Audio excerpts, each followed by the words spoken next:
नमस्कार साथियों, स्वागत है आपके अपने YouTube channel JNV student tech में। जैसा कि आप जानते हैं कि ये चैनल सबसे ज्यादा प्रसिद्ध है अपने यूनिक वीडियो के कारण।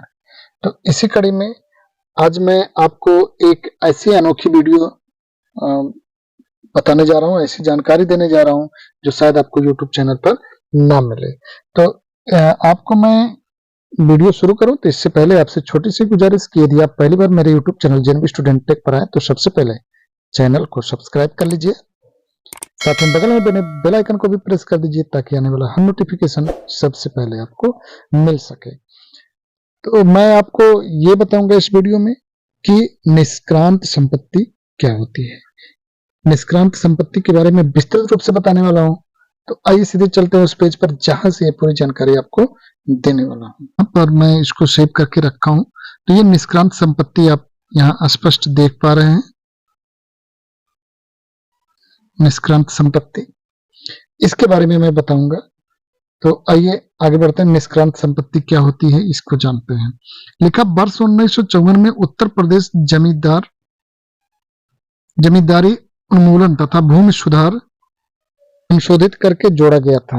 यानी वर्ष 1954 में उत्तर प्रदेश जमींदारी उन्मूलन तथा भूमि सुधार अधिनियम को संशोधित करके जोड़ा गया था। इसके प्रावधान 10 अक्टूबर 1954 से प्रभाव में आए। इस प्रकार के प्रावधान की आवश्यकता तब पड़ी जब सन 1947 में भारत वर्ष का विभाजन हुआ था। तो यहाँ के जो खेतिहर थे, यानी जिनके पास खेती थी, जब वो पाकिस्तान चले गए, उनकी छोड़ी गई भूमि संपदा का प्रबंध करने के लिए केंद्र सरकार ने 1950 में ही निष्क्रांत प्रबंधन अधिनियम पारित किया था। इसलिए इन दोनों अधिनियमों का सामंजस्य स्थापित करना आवश्यक प्रतीत हुआ था। इसलिए सन 1954 में अध्याय 2 का और अनुसूची संख्या 5 को जोड़कर निष्क्रांत संपत्ति पर जमींदारी उन्मूलन अधिनियम के प्रभाव और परिणामों को उपबंधित किया था। यानी इससे आपको ये जानकारी मिल गई होगी कि जब अपने देश से पाकिस्तान अलग बना तो जो यहाँ के निवासी थे वो जब स्वेच्छा से पाकिस्तान जाने लगे तो जो उनकी यहाँ संपत्तियां थी उसको छोड़ करके वो चले गए। तो जो उनकी संपत्तियां यहाँ रह गई उसको निष्क्रांत संपत्ति घोषित कर दिया गया। केंद्र सरकार ने जो एडमिनिस्ट्रेशन ऑफ इवैक्यू एक्ट 1950 में पारित किया था उसके मुख्यतः दो उद्देश्य थे। पहला यह कि जो पाकिस्तान चले गए उनकी संपत्ति का प्रबंधन करना, और दूसरा यह कि पाकिस्तान से आने वालों को यानी शरणार्थियों को व्यवस्थित करना। जहां तक उत्तर प्रदेश में ऐसी भूमि जमींदारों या काश्तकारों से छोड़ी गई थी उसका प्रशासन जमींदारी उन्मूलन व भूमि सुधार अधिनियम के द्वारा शासित किया जाना था। निष्क्रांत शब्द को और बढ़िया से समझने के लिए हम उसकी व्याख्या इस प्रकार से भी कर सकते हैं। निष्क्रांत शब्द, लेकिन निष्क्रांत शब्द से ऐसे व्यक्ति से है जो देश के विभाजन के अपनी काश्तकारी या जमींदारी की भूमि भारत में छोड़कर पाकिस्तान में चले गए। 1 मार्च 1947 को या उसके बाद इनकी भारतीय संपत्ति से देखरेख व नियंत्रण समाप्त हो गया।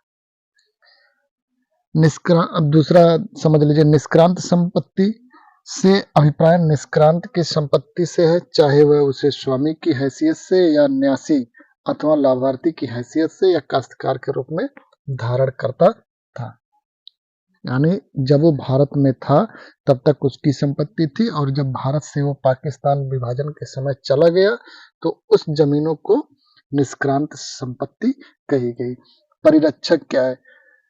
परिरक्षक किसी अधिनियम में परिभाषित नहीं किया गया है, किंतु निष्क्रांत संपत्ति प्रशासन अधिनियम की धारा 2 में इतना इंगित किया गया है कि कस्टोडियन का अर्थ है राज्य के लिए संपत्ति का। परिरक्षक इसमें सम्मिलित है।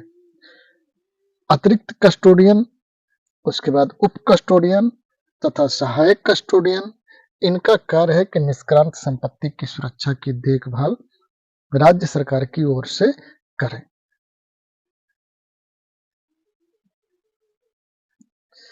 इस तरह से अब आपके समझ में आ गया होगा कि निष्क्रांत संपत्ति क्या होती है। अधिक जानकारी के लिए आप मुझे कमेंट करिएगा। मैं निष्क्रांत से संबंधित जो भी भ्रांतियां होंगी उसके बारे में बताने की पूरी कोशिश करूंगा। इस तरह से आपको मैं आज बताया निष्क्रांत संपत्ति क्या होती है। वीडियो कैसी रही कमेंट बॉक्स में जाकर जरूर बताएं और अपने साथियों को भी शेयर जरूर करें, और अगर अभी तक चैनल को सब्सक्राइब नहीं किया तो सब्सक्राइब जरूर कर लें। धन्यवाद।